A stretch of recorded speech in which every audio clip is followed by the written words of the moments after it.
6장 1절에서 4절까지 교독하겠습니다.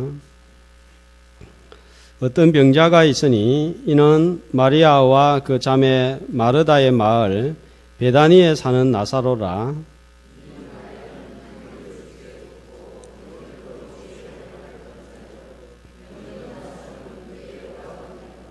이에 그 누이들이 예수께 사람을 보내어 이르되 주여 보시옵소서 사랑하시는 자가 병들었나이다 하니 예수께서 들으시고 이르시되 이 병은 죽을 병이 아니라 하나님의 영광을 위함이요 하나님의 아들이 이로 말미암아 영광을 받게 하려 함이라 하시더라. 아멘. 1755년 11월 1일 아침 9시 40분 포르투갈의 수도 리스본에서 강도 9로 추정되는 지진이 발생했습니다. 당시 기록에 의하면 6분가량 지진이 계속되었는데 보는 사진과 같이 도처에서 땅이 갈라지고 불길이 하늘로 치솟고 검은 연기가 온 도시에 자욱해서 한낮이 마치 밤처럼 변했다고 합니다. 사람들은 건물의 부근에 있으면 죽을 것 같아서 해안으로 피하는 것이 상책이라고 생각하여 해안가로 몰렸는데 40분 뒤에 15m 높이의 파도가 밀려와서 사람들을 전부 덮쳤고 해안가에 몰려있던 사람들이 다 죽었습니다. 어떤 사람들은 높은 곳으로 피하는 것이 좋다고 생각해서 조금이라도 높은 곳으로 올라갔지만 해일이 2번이나 다시 몰려와서 사람과 가축과 도시를 전부 쓸어버렸습니다. 이때 죽은 사람이 최소 3만 명, 최대 10만 명으로 추정을 하고 도시와 항만의 85%가 폐허가 되었습니다. 특별히 그때는 교회에 행사가 있어서 예배를 많은 사람들이 드리고 있었는데 예배 드리는 도중에 목숨을 잃은 사람이 많았습니다. 왕이 사는 궁궐도 피해를 입었는데 검은 보안은 물론이고 장서 7만여 건과 또 당대의 거장들이 그린 미술품 수백 점도 소실되고 말았습니다. 아름다운 성가가 울려 퍼지는 평화로운 도시가 한순간에 아비규환의 현장으로 변해버리고 말았습니다. 그런데 이런 아수라장으로 변한 도시 속에 딱 한 곳만 멀쩡하게 피해를 입지 않은 지역이 있었습니다. 어딘 줄 아세요? 리스본의 창녀촌이었던 알파만이라는 지역이었습니다. 교회를 비롯한 모든 도시가 무너지고 파괴되고 죽었는데 악의 소굴이라고 할 수 있는 창녀촌만 멀쩡했습니다. 이 사건을 두고 신이 있다면 어떻게 이런 일이 일어날 수 있느냐 하면서 신을 향하여서 비난을 쏟아냈습니다. 무신론자인 프랑스의 볼테르는 리스본 재앙에 관한 시 이렇게 제목을 붙여서 긴 시를 적어 신을 비난했습니다. 불행한 사람들의 파멸과 흔적을 보라. 여인들과 아이들이 함께 죽어 깨진 대리석 아래에 흩어진 팔다리, 땅이 삼켜버린 10만 명의 시신을 보라. 피 흘리면 산채로 매장되느니 저들을 향하여 감히 무슨 대답을 할 것인가? 하나님이 복수하셨다고 할 것인가? 그렇다면 가슴에 피를 흘리면서 어머니 곁에 누워있는 어린아이는 무슨 잘못이 있는가? 리스본이 타락해서 이런 일이 발생했는가? 그렇다면 리스본보다 더 타락한 프랑스의 파리나 영국의 런던은 왜 저렇게 건재하고 있는가? 리스본은 사라졌지만 파리는 춤을 추고 있다. 신은 이런 재앙을 막을 능력이 없는가? 그러면 그는 전능한 신이 아니다. 재앙을 막을 능력이 있는가? 그런데도 가만히 지켜보고 있다면 너무 잔인한 신이다. 만약에 창녀촌이 피해를 입고 무너졌다면 죄인을 심판하셨다고 하겠지만 예배당에서 예배드리고 찬양하고 있는 사람들은 다 죽고 죄의 옹상지라고 하는 곳은 멀쩡하니 피해를 입지 않고 남아있으니 신에 대한 회의와 비난을 쏟아냈습니다. 실제로 있었던 일입니다. 여러분은 이 사건에 대해서 어떤 생각을 가집니까? 오늘 본문은 특별히 주님의 사랑과 관심을 많이 받았던 한 가정에 일어난 불행을 소개하고 있습니다. 베다니 나사로의 집에서 일어난 일입니다. 성경에서 예수님이 어떤 사람을 향하여서 어떤 가정을 두고 많이 사랑하셨다, 사랑했다 이런 표현은 거의 잘 나오지를 않습니다. 그런데 나사로의 가정과 나사로를 한번 볼까요? 3절에 보면 나사로를 가리켜서 어떤 자라고 소개를 하고 있죠. 주께서 사랑하시는 자. 그리고 5절에는 보니까 마르다와 동생과 나사로를 주님이 어떻게 하셨다고요? 사랑하시더니 두 번씩이나 보기 드물게 예수님께서 이 가정과 세 남매를 사랑하셨다 하는 표현을 사용하고 있습니다. 주님도 사람을 차별하나 싶을 정도로 각별한 사랑을 받았던 가정이 바로 나사로의 가정이었습니다. 그런데 나사로 가정은 살펴보면 몇 가지 점에서 특이한 점이 있었습니다. 부모님이 일찍 돌아가셔서 세 남매만 살고 있었습니다. 결혼을 하지 않았습니다. 그럼에도 불구하고 이들 가정은 경제적인 여유가 있었던 것으로 보입니다. 왜냐하면 12장에 보면 유명한 마리아가 옥합을 깨뜨려서 향유를 주님께 부어드렸는데 자, 그 향유 가격이 나오는데 12장 5절에 보면 이 향유 값을 계산을 했는데 대략 얼마입니까? 300데나리온. 한 데나리온은 한 사람 노동자의 하루 품삯이니까 10만 원으로 잡으면 그 향유 가격이 얼마란 말이에요? 돈인데 빨리 계산이 될 것 같은데요. 3천만 원 정도가 됩니다. 그 정도 부어드릴 정도의 가정이면 상당히 여유가 있는 것 같습니다. 일찍 부모 잃고 미혼의 경제적인 여유가 있었던 것만으로 예수님 사랑받을 이유가 되지는 않을 것 같습니다. 베다니는 11장 18절 말씀을 보면 그 위치가 나오는데 예루살렘에서 한 어느 정도 떨어져 있다 그럽니까? 오리점, 오리면 몇 킬로예요? 2km 또는 3km 정도 됩니다.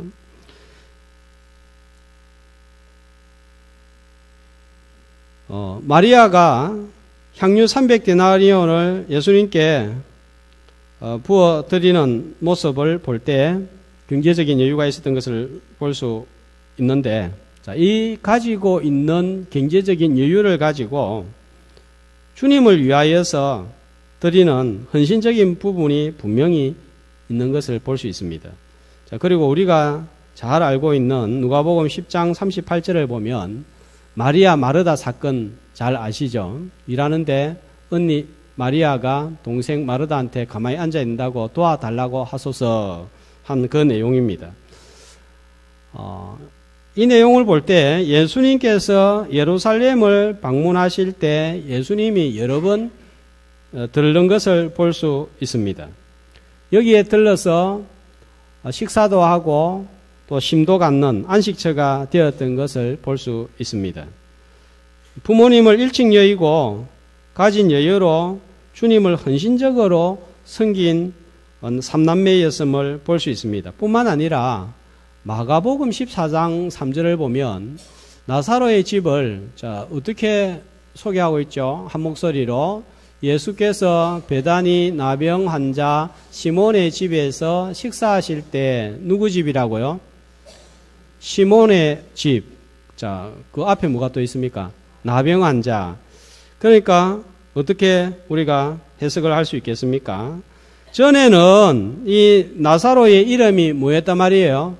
시몬이었고, 그리고 질병을 앓고 있었는데 불치에 나병을 앓고 있었습니다. 그런데 지금은 나사로가 사람들과 어울리는 것을 볼 때 치유를 받았습니다. 큰 은혜를 입은 거예요. 자, 그래서 이름을 시몬에서 나사로로 개명을 했는데, 나사로 하면 이름의 뜻이 뭔가 하면 하나님이 나의 도움이시다. 그래서 나사로는 치유를 받고 난 다음에 하나님의 도움으로 불치의 병이 나은 것을 잊지 않고 기억하고 주님을 위하여 섬기는 헌신적인 가정 또 남매들이 되었습니다. 이런 주님과의 만남으로 주님의 사랑을 많이 받고, 또 마리아를 향해서는 12장 향유 부은 사건을 통하여서 뭐라고 합니까? 복음이 전파되는 곳에서는 마리아가 행한 이 일도 계속 전파될 것이다 하는 그런 특별한 은혜를 주셨습니다. 그래서 오늘도 우리가 부활주일 예배의 시간에 이 가정을 통해서 우리는 말씀을 살펴보고 은혜를 받고 있습니다. 주님을 향하여 특별하게 헌신을 하고 남달리 주님을 섬겼는데 주님의 특별한 사랑을 받았습니다. 주님을 위하여 많이 수고하고 헌신하고 섬겨서 주님의 사랑을 넘치게 받는 저와 여러분이 되시기를 주의 이름으로 축복합니다. 그런데 이토록 주님을 위해서 헌신하고 수고했던 사람, 주님의 사랑을 받았던 가정에 전혀 예상하지 못했던 불행이 닥쳤습니다. 자, 나사로가 병이 들었습니다. 그런데 감기 몸살 정도의 병이 아니라 거의 죽어가는 질병에, 심각한 질병에 걸렸습니다. 주님이 특별히 사랑했던 사람, 헌신하고 수고했던 사람도 죽을 병에 걸릴 수 있습니까? 그럴 수 있다 하는 것이 오늘 말씀입니다. 주님을 위하여 헌신하고 수고하고 주님도 각별히 사랑한 사람에게 왜 이런 불행 질병이 닥칠까요? 하나님이 없기 때문일까요? 죽었기 때문일까요? 주님은 이런 일이 왜 발생했다고 하십니까? 4절에 보니까. 왜요? 하나님의 영광을 위함이요. 또요, 하나님의 아들이 영광을 받게 하시기 위하여서 이런 일이 일어났다 하는 것입니다. 그 이유는 조금 이따가 살펴보기로 하고, 자, 이런 전혀 예상하지 못했던 일, 전혀 생각하지 못했던 일이 발생했을 때 우리가 어떻게 대처를 해야 될까요? 볼테르처럼 시를 적어서 하나님을 비난해야 될까요? 마르다와 마리아 등 예수님께서 예루살렘을 찾아오시면 음식을 제공하고 쉴 수 있는 안식처를 제공했습니다. 함께 찾아온 제자들도 섬겼습니다. 여러 번 섬겼습니다. 상당한 수고와 비용과 헌신이 들어갔습니다. 자, 이렇게 섬겼다면, 이렇게 충성했다면 어떤 일이 일어나야 될까요? 건강해야 됩니다. 복을 받아야 됩니다. 사업도 잘 돼야 됩니다. 좋은 배우자를 만나서 결혼도 빨리 해야 되는 거예요. 그런데 어떤 일이 생겼습니까? 갑작스러운 예상하지 못한 불행이 찾아왔습니다. 부모님을 잊힌 여이고 유일하게 피부치로서 의지하는 오빠가 젊은 나이에 병으로 죽게 되었습니다. 있을 수도 없고 있어서도 안 되는 일이 발생한 거예요. 예수님께서 사랑하는 자라면 모든 질병에서 지켜주시는 것이 정상이고 아프지 않아야 주님을 더 잘 섬길 것이고 역경에 바람이 분다 하더라도 비켜가도록 해주는 것이 옳다고 생각하지 않습니까? 이런 일을 당했을 때 마르다와 마리아는 어떤 생각을 가졌을까요? 예수님이 우리를 진짜 사랑하시나? 사람들이 우리를 어떻게 생각할까? 그동안 예수님 잘 믿고 따라 섬겼는데 어찌 이런 일이 우리한테 발생하지? 이렇게 생각하고 낙심에만 빠져 있지 않았습니다. 마르다와 마리아는, 자매는 어떤 반응을 보였습니까? 하나님 죽었다, 하나님 없다, 이게 아니었습니다. 3절에 보니까 어떻게 반응을 했습니까? 그 누이들이 어떻게 했죠? 사람을 보냈습니다. 누구에게요? 예수님께 보낸 거예요. 예수님을 찾았습니다. 왜 이런 일이 발생하는지 그 이유는 잘 모르겠습니다. 이해가 되지는 않습니다. 그러나 아무리 이해할 수 없는 일이 발생한다고 해도 주님을 찾는 믿음이 우리에게 필요한 거예요. 세상에는 설명할 수 있는 일보다 설명할 수 없는 일들이 더 많이 발생합니다. 과학이 발달했다고 하지만 밤하늘에 떠 있는 별이 몇 개인지도 모르고 셀 수도 없습니다. 육안으로 보이는 별은 6,000개라고 합니다. 밤하늘에 있는 별 헤아려 본 분 계세요? 어릴 때, 지금은 잘 안 보이니까 저는 헤아려 봤는데 하나, 둘, 셋, 넷 하다가 몇 개까지 헤아릴 수 있어요? 88개 헤아리고 나니까 그 다음부터는 헷갈려요. 못 헤아리겠어요. 이 정도입니다, 우리가. 넓고 넓은 우주가 있지만 우주도 이해할 뿐만지 못할 뿐만 아니라 우주 밖에 또 뭐가 있는지도 모릅니다. 의학이 발달되어서 질병을 쫓아낸다고 하지만 아직도 원인도 이름도 모를 질병에 걸려서 생명을 잃어가는 사람들이 부지기수입니다. 나에게 일어나는 불행에 대하여 어쩌면 이해하려고 하는 것은 어리석은 일입니다. 설명할 수가 없습니다. 그런데 한 가지 분명한 것은 이해가 되지 않고 설명도 할 수 없지만 나사로가 병이 든 배후에는 하나님의 선한 뜻이 숨어 있다는 사실입니다. 이해할 수 없고 설명할 수 없는 일이 내 삶에 발생하게 되었을 때 왜 나에게 이런 일이?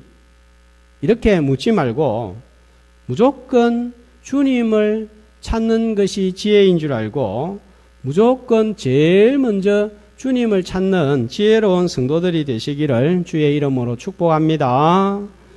히스기야도 죽을 병에 걸렸습니다. 열왕기하 20장 1절 5절 말씀을 보면 죽을 병에 걸렸을 때 어떻게 했는지 이렇게 나와 있습니다. 한 목소리로. 그때에 히스기야가 병들어 죽게 되매 히스기야가 낯을 벽으로 향하고 여호와께 기도하여 심히 통곡하더라. 여호와의 말씀이 내가 내 기도를 들었고 내 눈물을 보았노라. 내가 너를 낫게 하리니. 히스기야가 죽을 병에 걸렸을 때 어떻게 했습니까? 왜 하나님, 내가 유월절도 지키고 하나님께 충성하고 성전도 새롭게 청소하고 하나님을 제자리에 모셨는데 이런 일이 발생합니까? 이렇게 묻지 않고 따지지 않았습니다.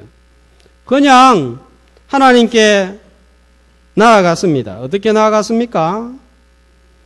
낯을 벽으로 향하고, 그러니까 다른 거 아무것도 안 본 거예요.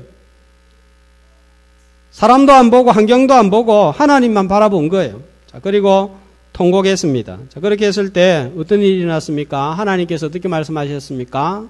내 기도를 들었고 내 눈물을 보았노라. 하나님께 어떤 일이든지 가지고 나아가면 하나님이 절대로 외면하지 않고 보신다는 거예요. 특별히 뭘 보십니까? 뭘 들으십니까? 기도를 듣고 눈물을 보신다는 거예요.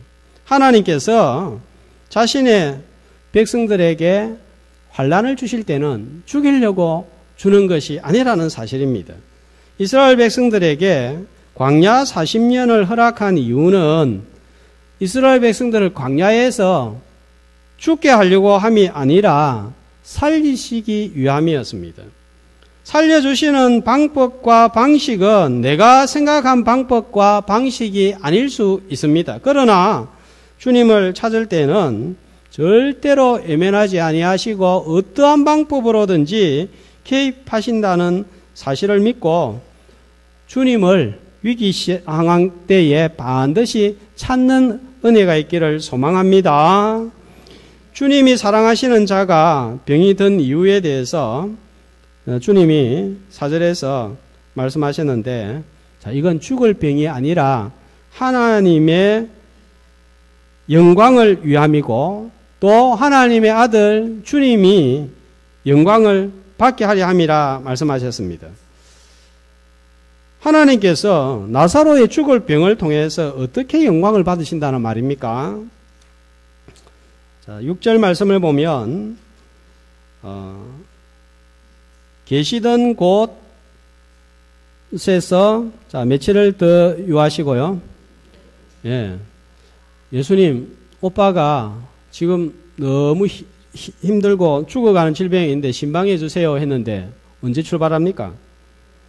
이틀이나 있다가 교회에서 이런 일이 있으면 어떻게 되겠어요? 난리가 나는 거예요. 그런데 예수님은 이틀을 있다가 출발합니다. 더 이해할 수가 없습니다. 지난 주간 여기저기 많이 돌아다녔을 것입니다. 저도 식당에도 가고 공원에도 가고 또 산책도 하고 여기저기를 많이 다녔습니다. 우리의 걸음은 의미가 없을 때가 많습니다. 가도 되고 안 가도 되고 만나도 되고 안 만나도 되고 뭐 하루 있다가 가도 되고 뭐 이틀 있다가 가도 되고 그러다가 가기 싫으면 안 가도 되고 의미 없는 발걸음이 많습니다. 그러나 예수님이 가시는 곳이나 예수님께서 정하신 때는 성경의 기록을 보면 전부 이유가 있고 의미가 있습니다. 주님의 모든 발걸음과 시간은 하나님의 뜻을 이루고 하나님의 영광을 나타내었습니다. 이틀이 늦어지는 것도 이유가 있었습니다. 예수님이 계신 곳도 다 이유가 있는 거예요. 자, 계시던 곳 그랬는데 그 계시던 곳이 어디죠? 자, 지난번 10장 말씀을 다시 한번 살펴봐야 되겠습니다. 10장 31절에 보면 예수님께서 성전에서 수전절에 말씀을 전하니까 유대인들이 어떤 반응을 보이죠? 돌을 쳐서 예수님을 죽이려고 했습니다. 그래서 예수님이 피신을 했는데 피신한 곳이 자 40절에 보면 어디입니까? 어디예요? 요단강 저편. 자, 어떤 일이 일어났습니까? 요한이 처음으로 예수님께 세례를 베풀던 곳, 이곳이 어디라고 그랬죠? 요한복음 1장에 보니까요. 어디라고요?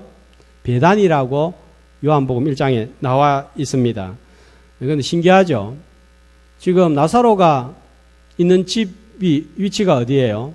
베단이에요. 그래서 성경에 베단이가 두 개가 나오는데 하나는 요단강이 쫙 있으면 동편에 베단이가 있습니다. 여기는 세례 요한이 세례를 주던 곳이에요. 그런데 지금 나사로의 집은 어디에 있다고요? 요단강이 있으면 서쪽에 있는데 예루살렘으로부터 2-3km 떨어진 곳입니다. 그러니까 베다니에서 베다니로 오시는 것을 볼 수 있습니다. 예수님께서 성전에서 위협을 받자 12제자들을 데리고 요단강 건너편 받았던 베다니로 가신 이유가 뭘까요? 단순히 유대인들을 무서워해서 피신을 했을까요? 아니에요. 지난번에는 제가 다른 이유를 말씀을 드렸는데 오늘은 그것보다 훨씬 더 중요한 이유를 말씀을 드리겠습니다. 여리고 맞은편 요단강 건너편에서 일어난 중요한 사건이 성경에 나와 있습니다. 두 가지 사건입니다. 첫 번째로는 여호수아 3장 4장에 보면 여호수아가 여리고 맞은편, 그러니까 요단강 동편입니다. 시딤에서 언약궤를 메고 요단강을 건너와서 길갈에 도착을 하고 죽음의 성인 여리고를 정복합니다. 그리고는 안식의 땅 가나안에 들어왔습니다. 자, 여호수아 하면 헬라식으로 발음하면 뭐냐 하면은 예수 하는 거예요. 이름의 의미는 여호수아 하면 구원하다, 구원자 하는 뜻이 있습니다. 자, 이곳에서 예수님이 뭘 했다고요? 어떤 일이 일어났다고요? 세례를 받았습니다. 예수님이 세례를 받을 때 어떤 일이 일어났죠? 성령이 형체로 비둘기같이 임하고, 자, 첫 번째로 그 다음에 어떤 일이 일어났죠? 하늘이 열리고, 그 다음에요, 하나님의 음성이 하늘로부터 소리가 있어 가로되 이는 내 사랑하는 아들이요 내 기뻐하는 자니라. 여러분, 여호수아 사건하고 여호수아가 언약궤를 메고 요단강 건너온 사건하고 예수님이 세례를 받고 베다니에서 요단강을 건너온 사건하고 뭔가 좀 연결이 되겠습니까? 여호수아가 가나안으로 들어올 때에는 보이는 물이 갈라져서 가나안으로 들어왔습니다. 그런데 예수님께서 세례를 받으실 때는 뭐가 갈라졌습니까? 하늘이 갈라지고 성령이 임해서 어떤 땅으로 들어가게 되었죠? 영원한 가나안, 영원한 땅, 들어가는 하늘문, 천국문이 열린 거예요. 여호수아는 제사장들 어깨에 뭐를 메고 들어왔습니까? 법궤를 메고 들어왔는데 이제는 그 요단강에 계신 예수님이 넘어오는데 예수님은 어떤 분이에요? 요한복음 1장에 보니까 태초에 말씀이 계시니라 이 말씀이 하나님과 함께 계셨으니 이 말씀은 곧 하나님이시니라. 하나님이 육신을 입고 세상에 오셨죠. 말씀이 육신이 되어. 그러니까 말씀이신 예수님이 이제 요단강 저편에 있다가 나사로의 집으로 오게 되는 거예요. 뭘 보여주고 있습니까? 구약의 그림자 사건이 예수님을 통해서 성취되고 있다 보여주는 것입니다. 구약에서 예언하던 구원이 이제는 예수님을 통해서 온전히 이루어지고 있다.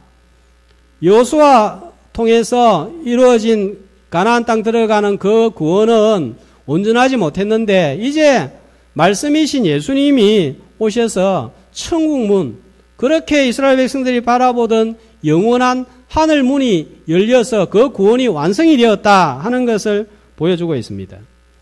자, 또 한 가지 요단강 건너편에서 일어난 중요한 사건이 열왕기하 2장에 나오는데 어떤 사건이에요?